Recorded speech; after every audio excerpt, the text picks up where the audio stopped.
Samahan nyo kami ngayon tayo magala dito sa MOA Sky Garden, the newest attraction here in Mall of Asia. Ito yung nasa pinaka-rooftop ng Mall of Asia. So ayan, ginawa nila itong isang malaking sky garden. And take note, wala ritong entrance fee, libre lang.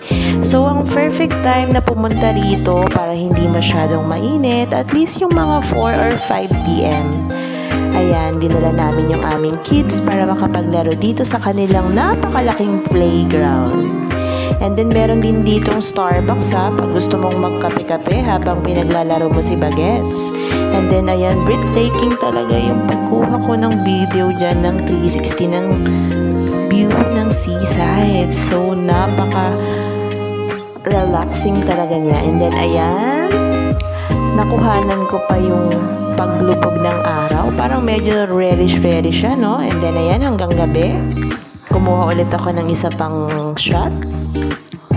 So ano pang hinihintay nyo? Tayo na't magala dito sa MOA.